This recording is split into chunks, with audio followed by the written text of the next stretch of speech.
agree. I think culture is so important.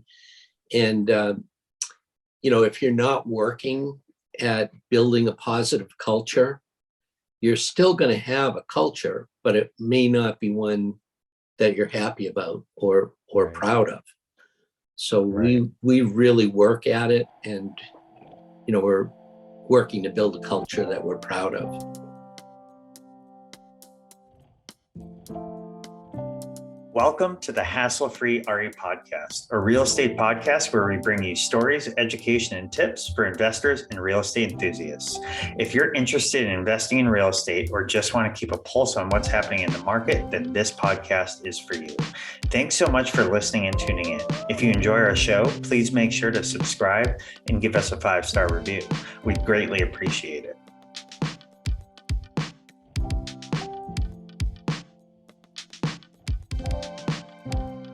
Hello, everyone, and welcome to the Hassle-Free RE Podcast. My name is Dave Menapaste, and I am your host. I am joined here by Alan Marks. Alan Marks is the president of Realty Executives Boston West, and if you've listened to any of our previous episodes, you know that I am a realtor here at Realty Executives Boston West. And today, Alan is going to be sharing his journey from before his time as a president of the firm, and we're going to be bringing the listeners all the way up through today in 2023. So I'm really excited to have Alan on the show with us. I have some really fun questions for him, and we're going to just walk through his journey and what the real estate industry has, the challenges and the successes he's faced just in general in the industry. So with that, Alan, welcome to the show. Thanks for joining us. Hey, great to be with you, Dave. Thanks for the invitation. Looking forward to having some fun with you. Absolutely. So Alan, why don't we go back in time? We won't say how long, but why don't we go back in time to life before Realty Executives? Let's talk about what your career was prior to being in this role. And we'll talk about that company, what you did, and we'll kind of just slowly bring people current over the next 45 minutes or so. Great. Well, I'm going to roll you all the way into the Wayback Machine to 1928. And my grandfather bought a Harley Davidson motorcycle, had a sidecar built, and he was making small package deliveries out of Faneuil Hall in Boston, sometimes competing against horse and wagon for deliveries. But the reason I rolled you that far back is because my dad went into the business with my grandfather, Sam. And then I graduated from UMass Amherst and decided to give the family business a try. So we had a 3-generation trucking and transportation warehousing business. And through the relationships with my dad and my grandfather, an opportunity came up to start the New England region for a global logistics company. And I got that opportunity at a young age, very entrepreneurial. We were moving cargo for companies like Gillette, CVS, Staples. And started, just a little 10 by 10 office adjacent to my dad's truck terminal. And then, started to build that out. So, yeah, go ahead.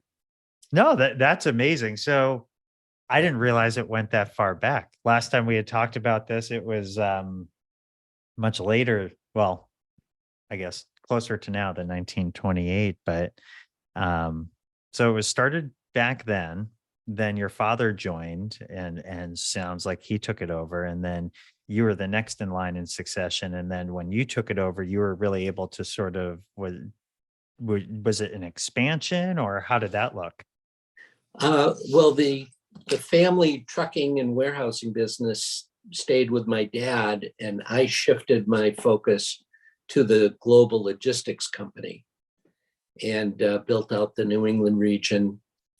So we were what's called non-asset based. We didn't own trucks, trailers, terminals, airlines, steamships, but we had contracts. So we were almost like a travel agent for cargo.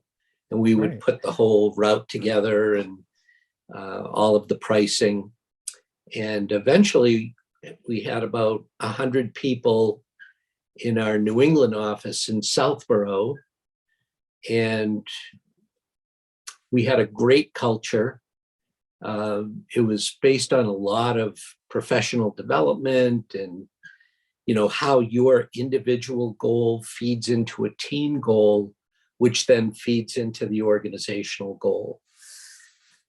And there were 35 regional offices. So I just was responsible for the New England region. Mm-hmm. But eventually the company went public in the late 1990s. It went public and they rolled up these 35 individual regions into one public company. It's done remarkably well, but it wasn't the right fit for me culturally after it went public. Mm-hmm. I was really entrepreneurial and believe in empowering people, giving them the responsibility and the authority, but also the accountability. Right. So that was like the definition of entrepreneurialism that I used. And after the company went public, it went to more of a command and control type of a culture. And so I left there in 2005, after a significant career. And that is the year that we started Realty Executives Boston West.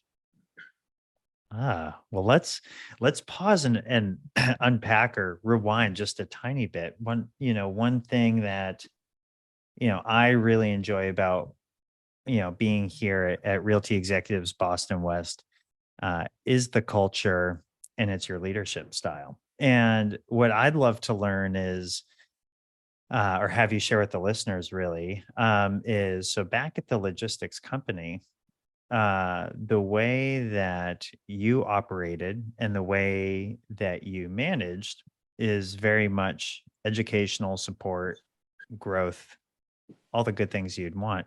Where did you learn that management style? Is that something that you kind of created, or did you actually get some coaching or education around that from a management perspective?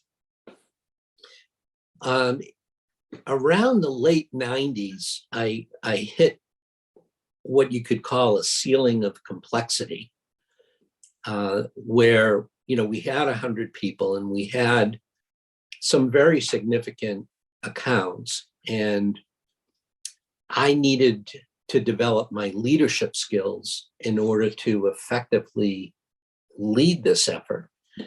And I met with a company called Leadership Dynamics, and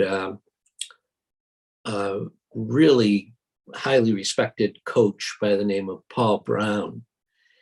And I started doing personal coaching with Paul. And then we brought Paul in to work with our leadership team. We would do like a leadership retreat where you go off-site and, you talk about your goals and where you'd like to take your team, where, how that would feed into the company goals.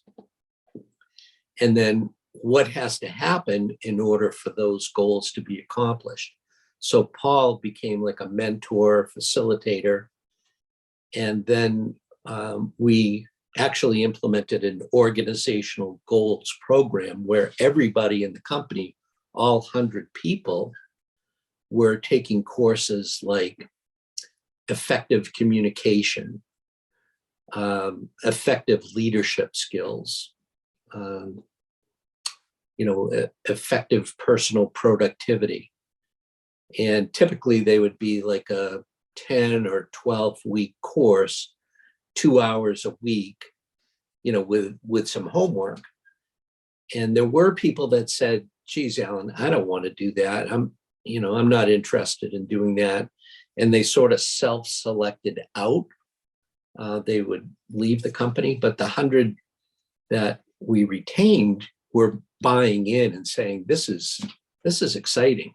I see Right. how I fit into this larger entity, and how what I do can impact the success of my team and the entire organization. Wow. Yeah, it's really neat. I think that, like, I've been out of, the corporate world now for a little bit of time, not that long, but a little bit. And but certainly, Kim is in that space a lot though too. And it is interesting, I think, especially in today's day and age, uh, there's there's a lot of pressure on corporate leaders or leaders of teams to continue. There's a lot more attention and a spotlight in that, um, and support to continue sort of that educational learning that you can then bring back or continue to empower your team with. And these, just like there's a million different ways to parent and there's a million different books on how to do it these days. That's what I'm going through with two little kids. You quickly learn, what styles work and what styles don't. And I think that especially now, and with access to information and all that sort of stuff with the internet, I do think that environment-based sort of supportive leadership styles tend to go a lot further. You know what I mean? And I think that especially when you're in an industry like real estate, where it's much more, 1099, not W-2. I think that what keeps somebody there is that environment and that support. You know what I mean? It's not like there's a whole bunch of benefits, that like or that might keep someone at a job that they don't like, so to speak. Yeah, I agree. I think culture is so important. And, if you're not working at building a positive culture, you're still going to have a culture, but it may not be one that you're happy about or Right. proud of. So Right. we really work at it, and we're working to build a culture that we're proud of. Amazing. So before we get into Realty Executives, before we sort of jump into 2005, what, while, at any point in time, when did you start participating in or investing in real estate, or when did real estate sort of hit your radar as an interest? Well, when I was with the logistics company, as we were growing, we were building out larger office space, to handle the 100-person team. And there was a builder that was working for the property owner to do all the build outs, and his name was Joe Paolini. And so Joe and I would sit down and he'd say, okay, how do you want to build out this office space, where the conference rooms, the offices, the kitchen, all of that. And I loved working with him. And I said, Joe, you're amazing.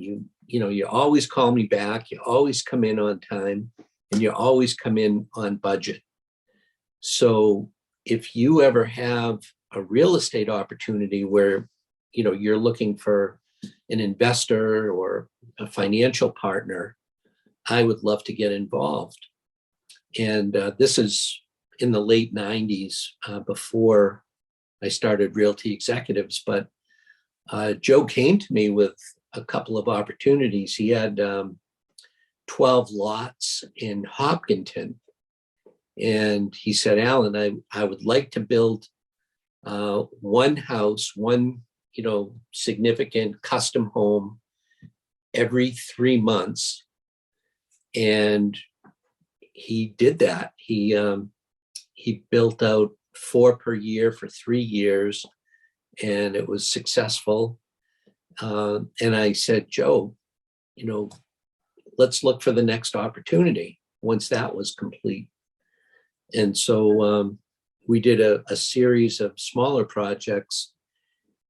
And then in the early 2000s, he came to me with an opportunity up in Maine, and it was a tree farm nursery, beautiful virgin land on Route 1 in a little town called Arundel, which is between Kennebunk and Biddeford. And he was attracted to the commercial land on Route 1, but there were, a couple of hundred acres behind. And we thought, well, what about an RV park? That changed to, instead of an RV park, what about cottages, like little Nantucket style cottages, 900 to 1,400 square feet.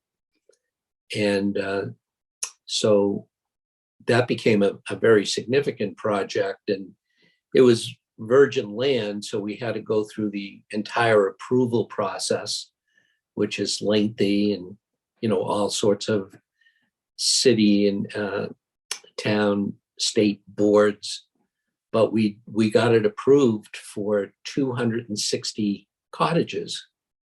How long did that process take? Well, we actually started building in 2016, and right now we have about 215 sold,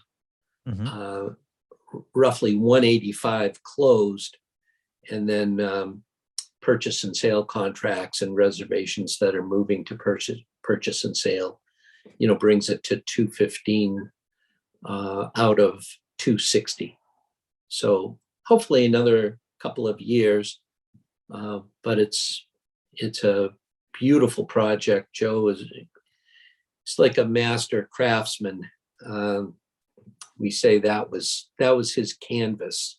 All that acreage was his canvas, and the hardscape and the landscape and the craftsmanship in the cottages just blew me away. Unfortunately, Joe passed about a year ago, but to his tribute, he built an incredible team. And speaking about culture, an incredible culture.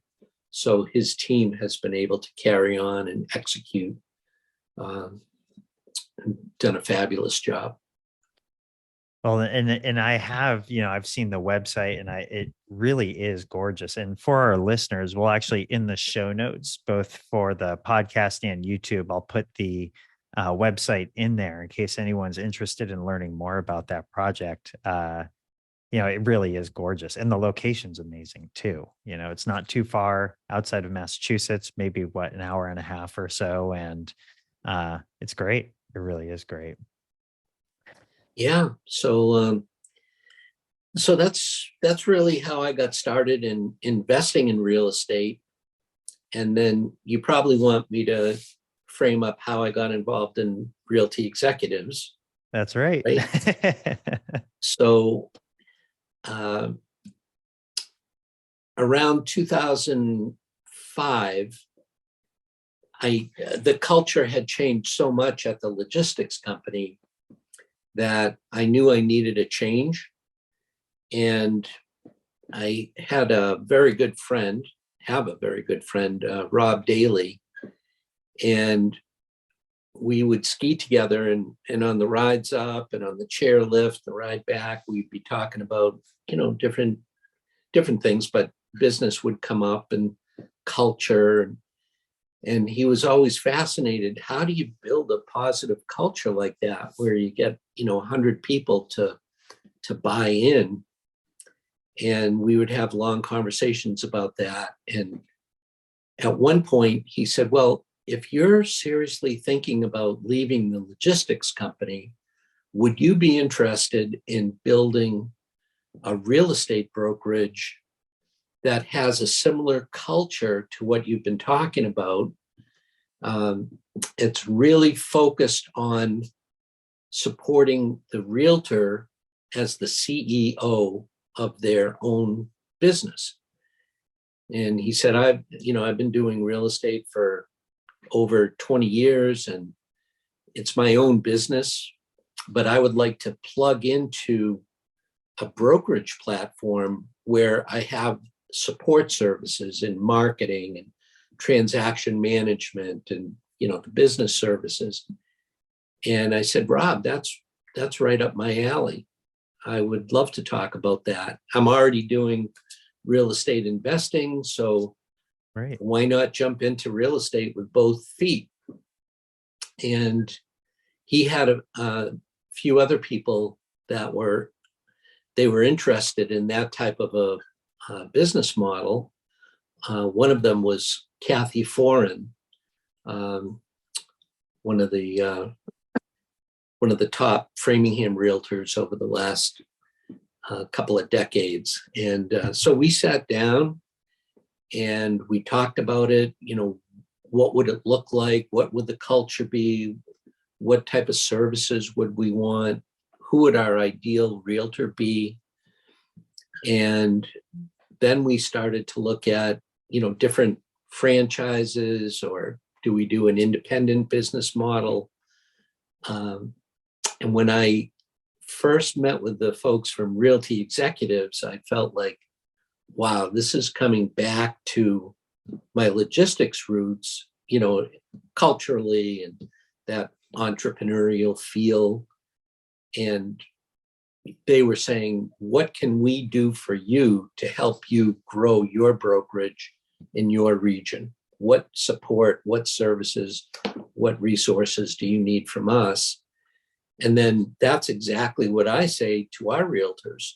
Right. Dave, what resources, support, services, software, what do you need to run the most effective business for you?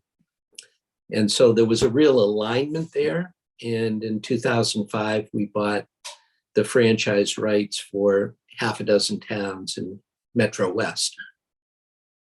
Awesome. Wow. So, again, this is what I do as a podcast host. I bring us forward and I rewind us back, and then we go forward again.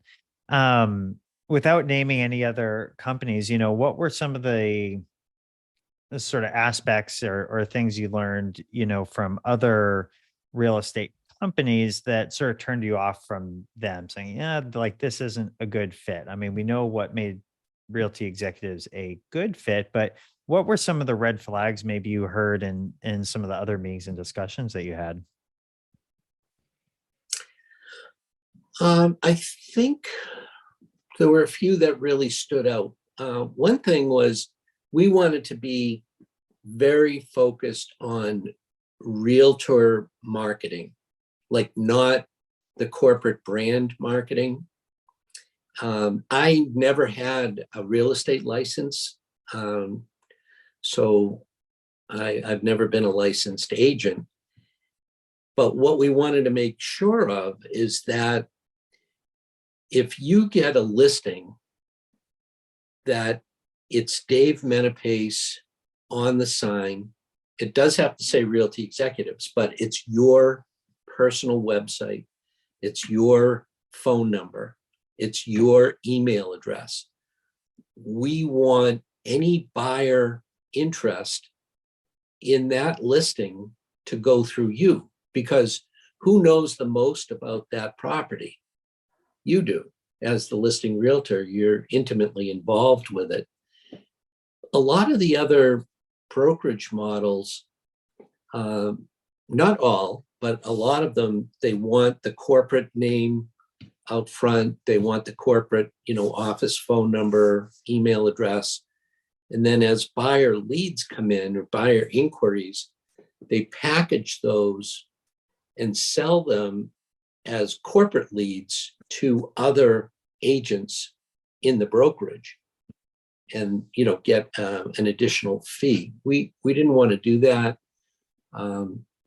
We wanted to help you, build your business with buyer leads on your listings.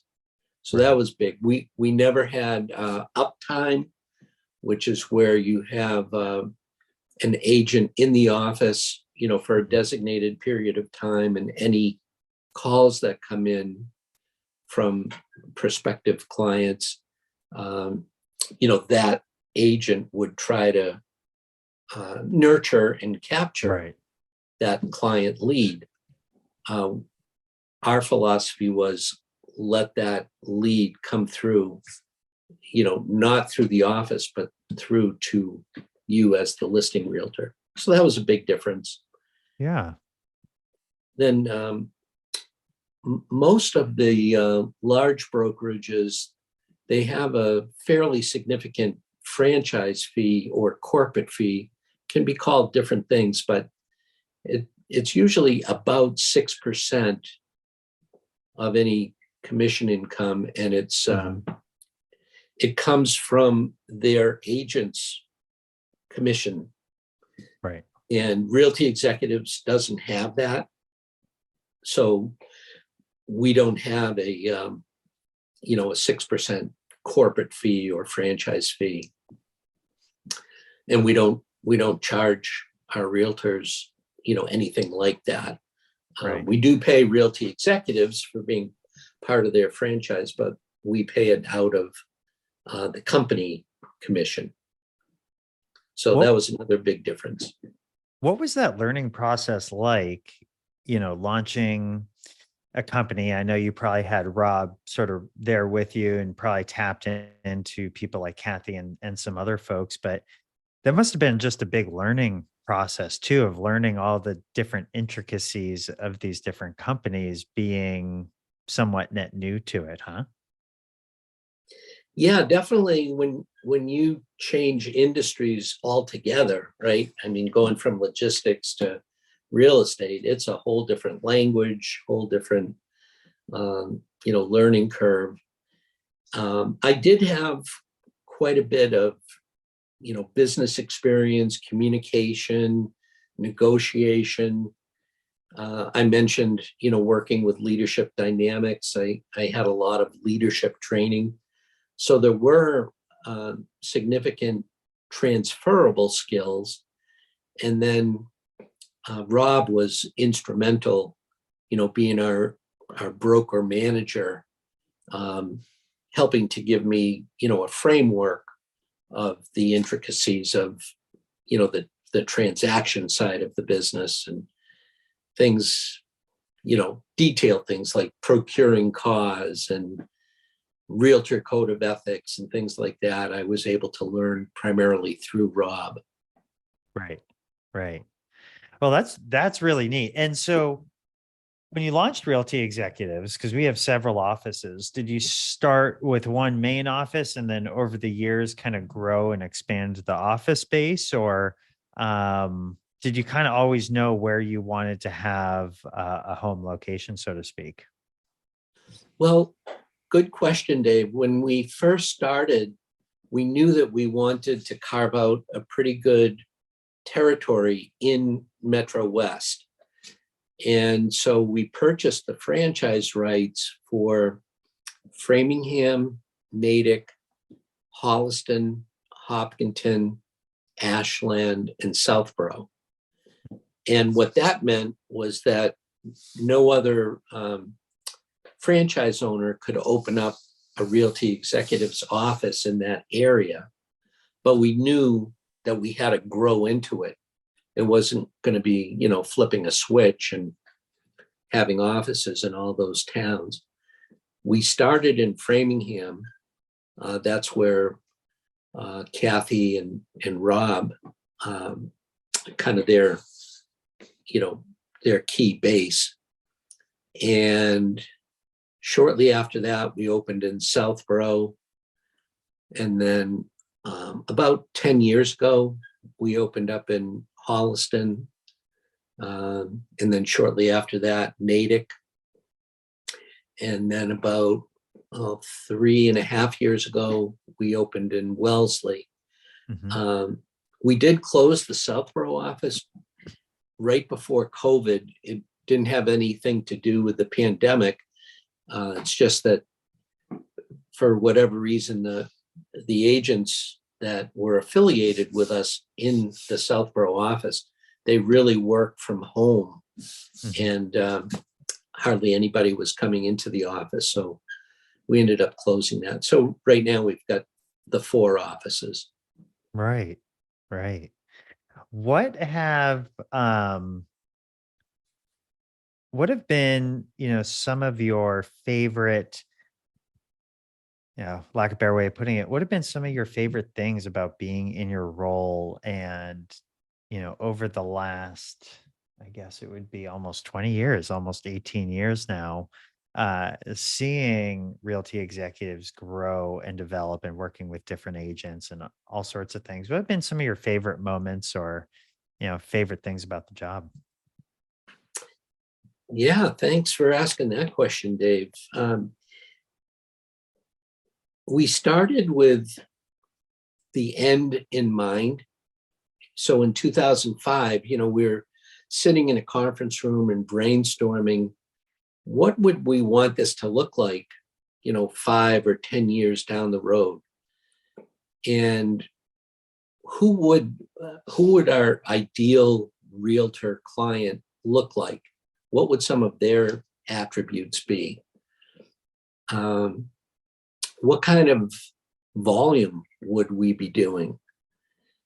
And it's really gratifying to think that when I rewind in my mind back to 2005, and then I fast forward to 2023, we're pretty much where we hope to be 17 years ago. We've got some very solid realtors that are the CEO of their own business. They're all realtors. They abide by the realtor code of ethics. They have great reputations in their community. They're very focused on serving their clients relationally, not transactionally. So transactionally would be, hey, I'm going to lead you through to a successful closing. You're going to get the keys. I'm going to get a commission check. We'll shake hands. See you later. Right. Working relationally is more, like what you're doing, Dave. You want to be the trusted realtor for life, Right. for the right people that match up with you in your network. And so that's been very gratifying to see that we have a whole bunch of relational realtors, not transactional. The sales volume has been great. Even though the transaction count has dipped a little bit in the last, 12 months or so, the price appreciation has made up for that. Right. Yeah, so we're looking to grow, but it's not about the number of people. It's more about the caliber of people, Right. and are they the right cultural fit, and can we support them as the CEO of their own business? Well, and I think that, that tracks, everything that you just said were, my observations and my, what I learned through talking with other realtors that are here before I joined the firm, and it's interesting because, right when you pass that exam, you get flooded with phone calls of to join, different real estate brokerages. You get flooded with mailers to join, and it was interesting. I was with another firm before, not for very long, and I hadn't done any transactions yet. I was very, very early on.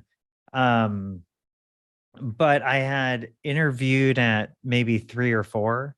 And what I learned was that there's a lot of brokerages that they're kind of like Amazon, right? They sort of stay afloat based on the volume of agents or realtors that they have at their brokerages, and they are accounting for a large chunk of those first year folks to not be there in 1 or 2 years, which, I think what's the stat, like 90% of folks that try to go full time usually don't end up really getting past a year, is what I at least heard when I was getting my license. Um, and so I was doing fine. I wasn't even ready to do a transaction yet, but I knew that all the best agents locally, the ones that I looked up to, the ones that I had known for a long time in my life, they were all here at Realty Executives Boston West. And what I sort of recognized, especially when you and me and our marketing director Erica spoke, was that I wanted to put myself in an environment where I wasn't alongside a bunch of other freshmen that were making all the same mistakes. Sure, you can learn together, but I wanted to be in an environment where I knew people were doing it right every time, doing everything right, from building their relationships with their clients to how they presented themselves when I would see them at, the local coffee shop or restaurants when I'd run into them. Um, how they just sort of conducted themselves on day to day, right? Because these are the people that are being trusted with $1 and $2 million transactions.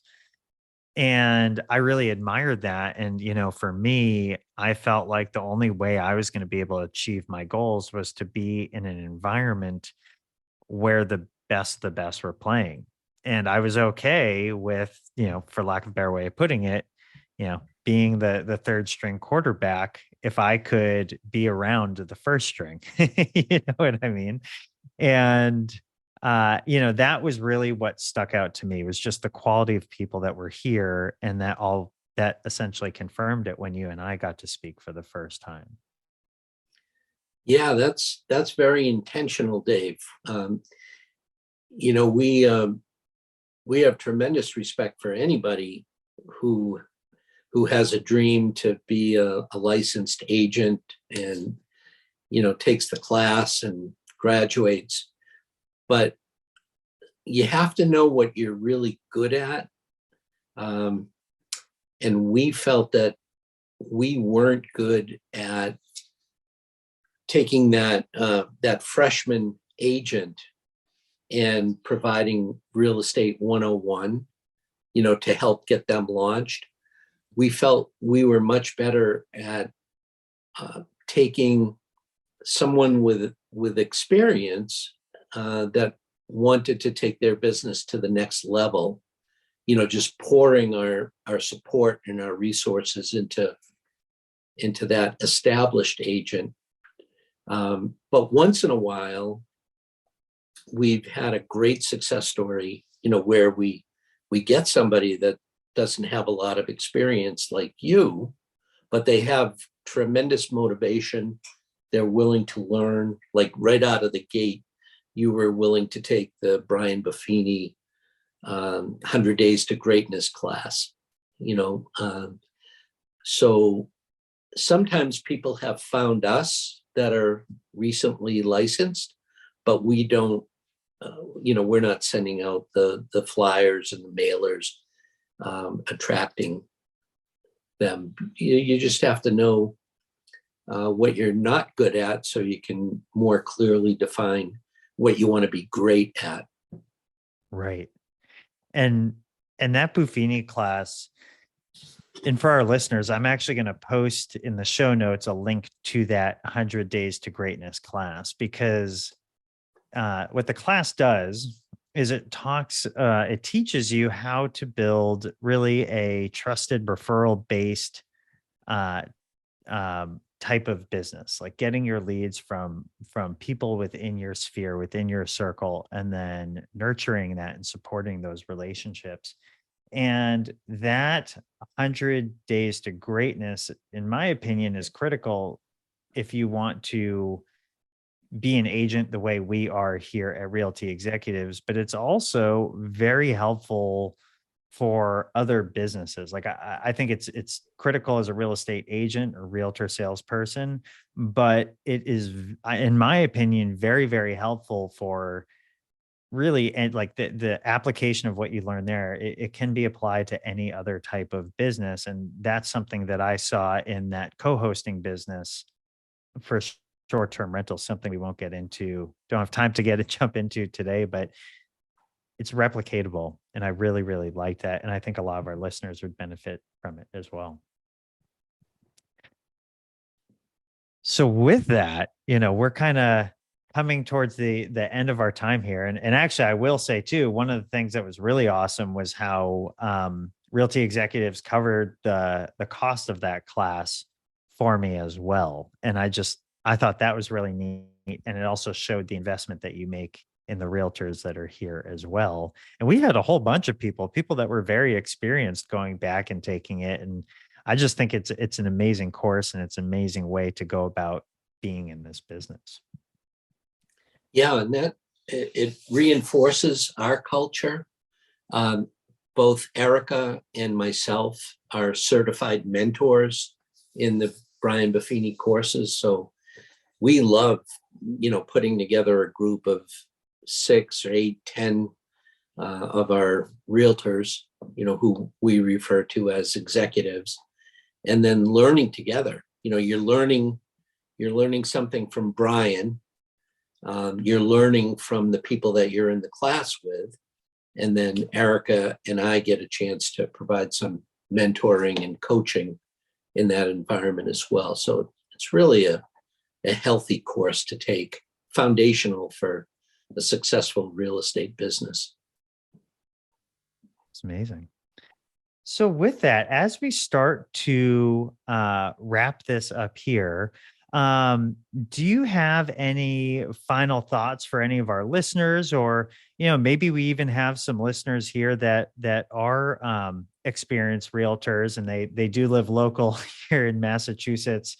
Maybe they want to get in touch with you, or they want to learn more about the company.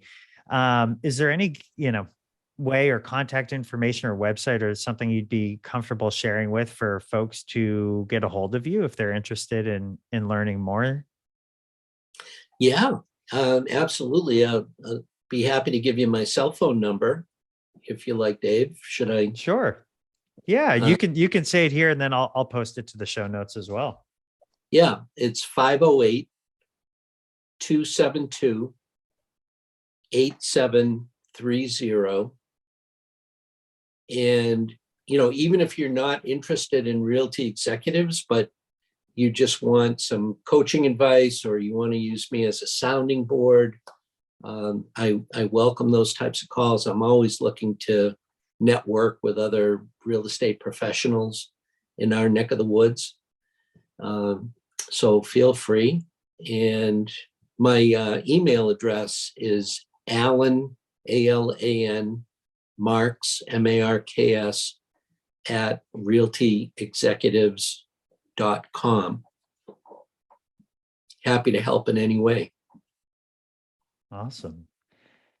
And he means that. I can attest to that. So, oh, well, this was really fun, Alan. I really, really appreciate having you on. This was actually you've been one of those people that I've wanted to have on for probably a good 6 or 7 months. I've had your name like on the to reach out to whiteboard for a while. So really happy that you joined us. This was really fun. Yeah, maybe one day we'll have you back on, and we'll talk about state of the market or different things like that a little bit in the future. But for now, thank you so much for joining us. And for all of our listeners, all of Alan's contact information will be in the show notes.